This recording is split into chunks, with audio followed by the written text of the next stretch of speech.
Okay, my name's Mels Barton, and I'm going to talk to you about Kauri and Kauri dieback. I run the Kauri Rescue project, which is a charitable trust, and we help landowners who've got sick Kauri with Kauri dieback to treat their trees as a citizen science project, collect data on how they respond to the treatment so that we can adapt the tools. Hi Kauri, how are you? Adapt the tools and find the most optimum tools and treatment methods for keeping Kauri alive. So I'm going to tell you a little bit about Kauri first, why they're so special. So Kauri are a very ancient species.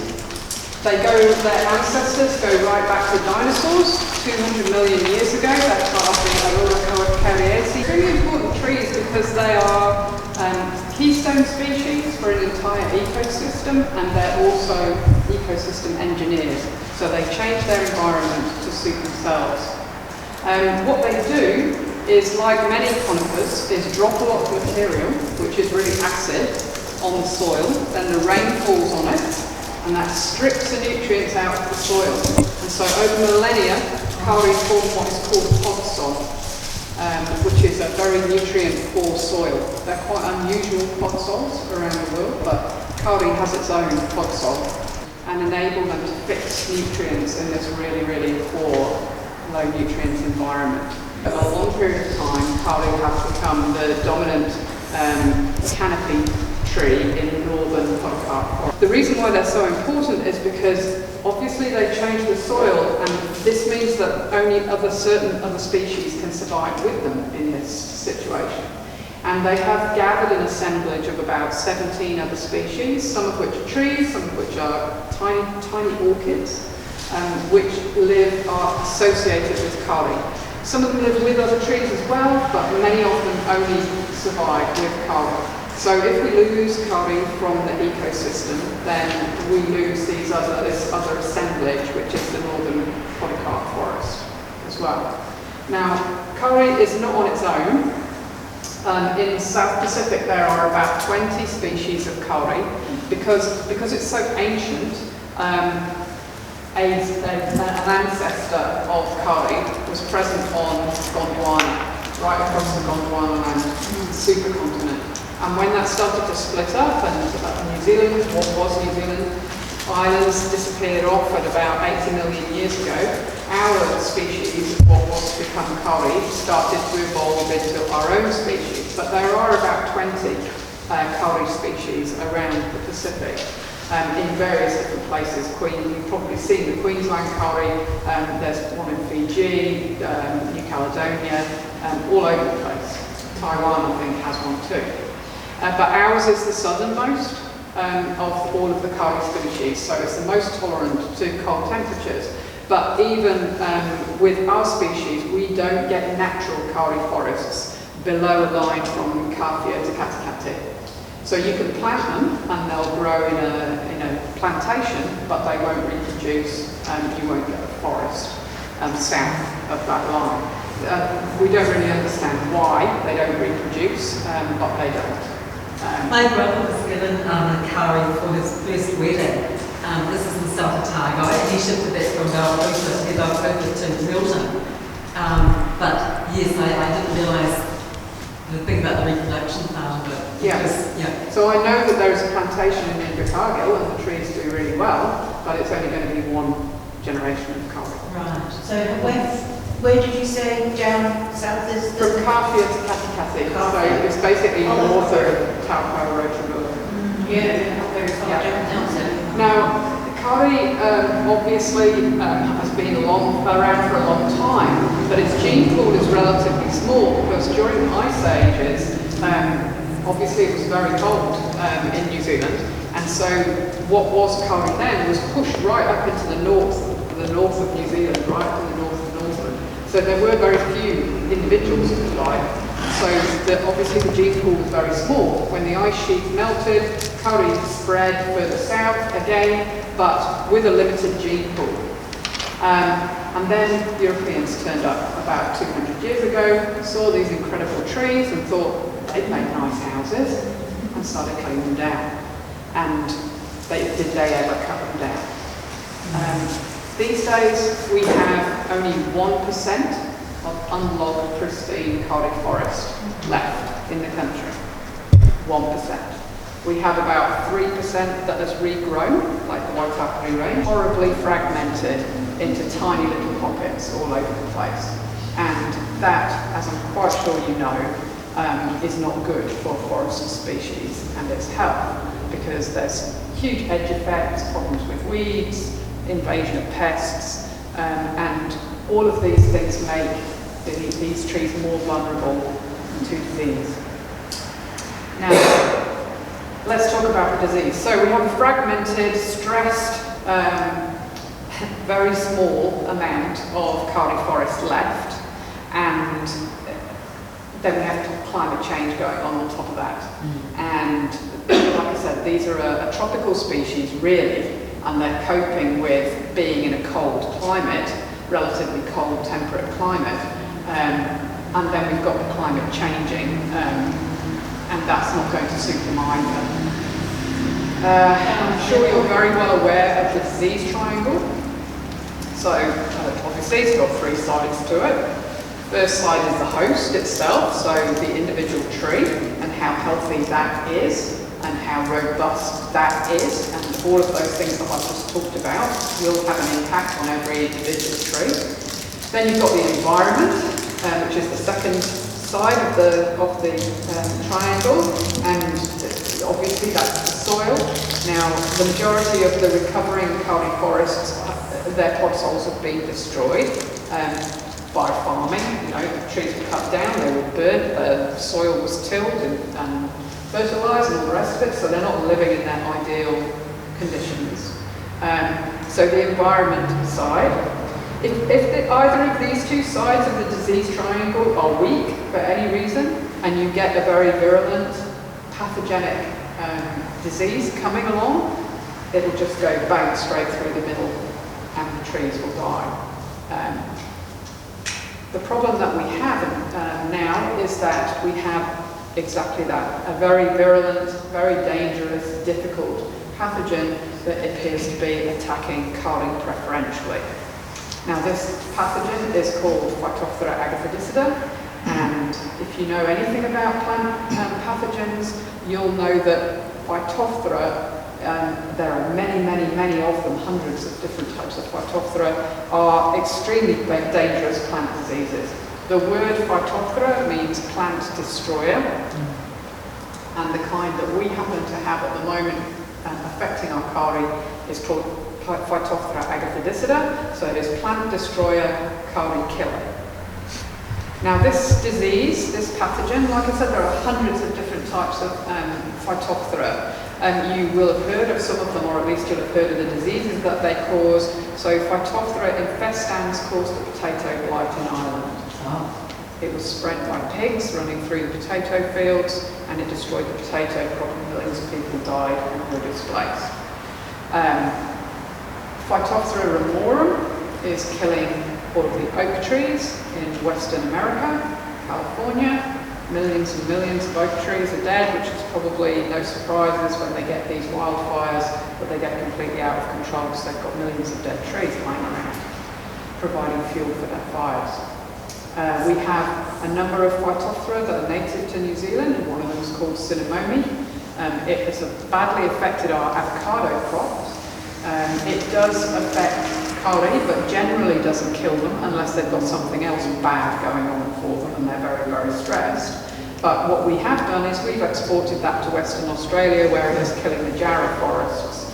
The jarrah are a massive, beautiful canopy eucalypt. This disease from Phytophthora cinnamomum was called jarrah dieback about 30 or 40 years ago. It took them a couple of decades to realise it wasn't just killing the jarrah, it was actually killing everything in the bush and turning it back to desert. So now they call it the biological bulldozer. Did you say that was from avocados? No, it's a native Phytophthora here, but it does affect our avocados. So Was it? This is where care at the border is so important. How easy or difficult is it to pick it up at the border to try and prevent it going to a place like Australia and just causing this absolute devastation? Phytophthora are invisible. Or coming into New Zealand? They're microscopic organisms. You can get 10,000 spores on a pinhead of soil. So is that fungi, isn't it? No, it's not a fungi. They are actually chromists, which nobody's ever heard of.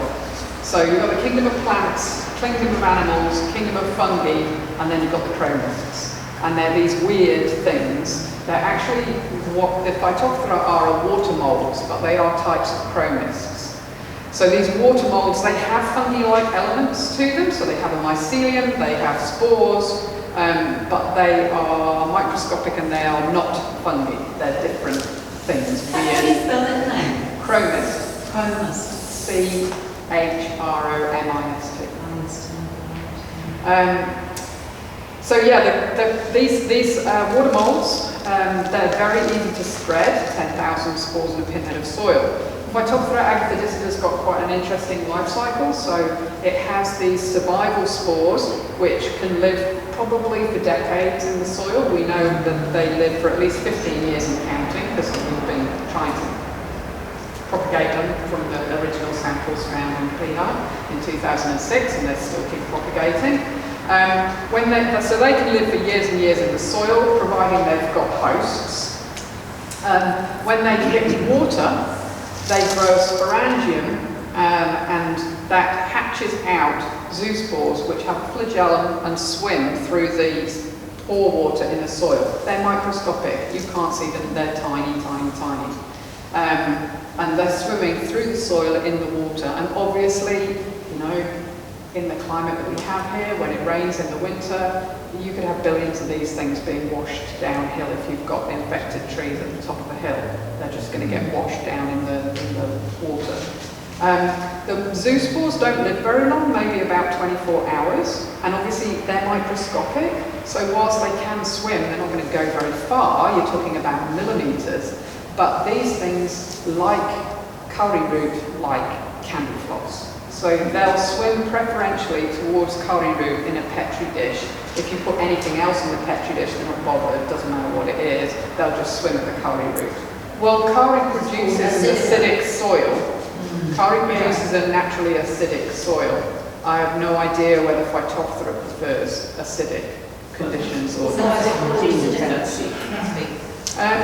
So Kauri's root systems are extremely shallow, broad, and very vulnerable.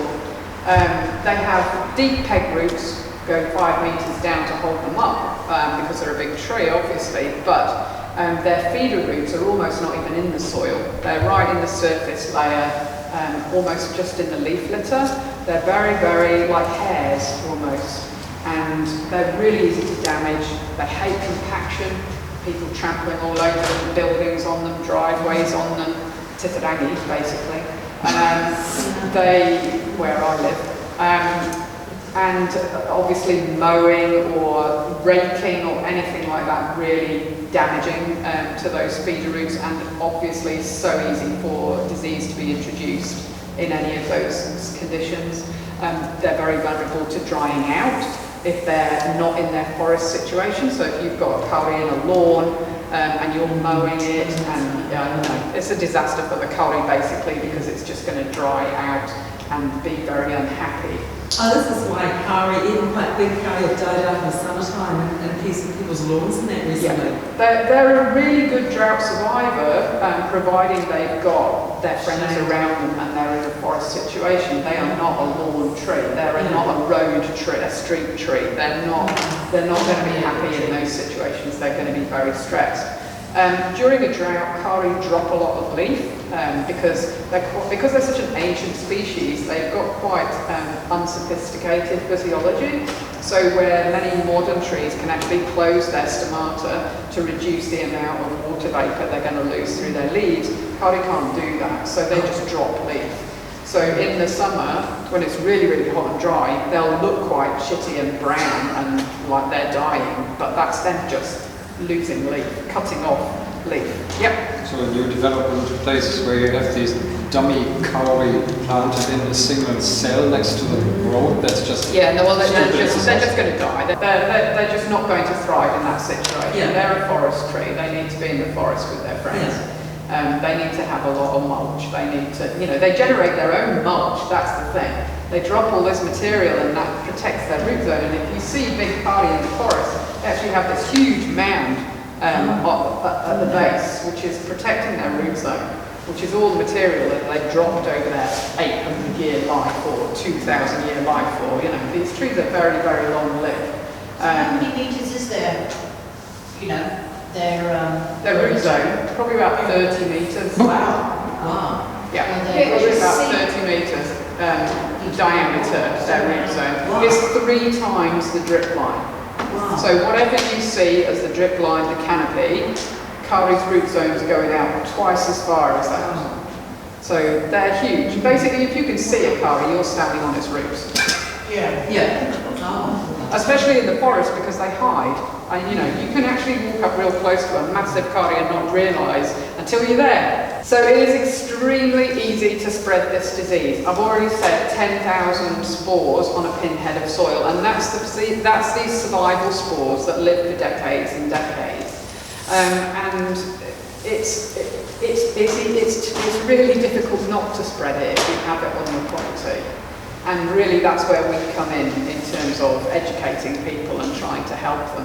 Because if you've got kauri on your property, the chances are, if you haven't got kauri dieback now, if you're not behaving in a really hygienic and, let's face it, fairly paranoid way about hygiene, people coming on and off your property, you're going to get it. Because it's really easy for people to bring it to you. So if you have someone coming and mowing your lawns, or you have someone coming and doing arborist work, or you have someone coming and doing landscaping, or someone doing the drains, or building a deck, or whatever, and they've worked on somebody else's property at any time in the last, I don't know how long, maybe years, and they're coming with that equipment, vehicles, footwear, etc., then they're probably going to bring a few spores with them.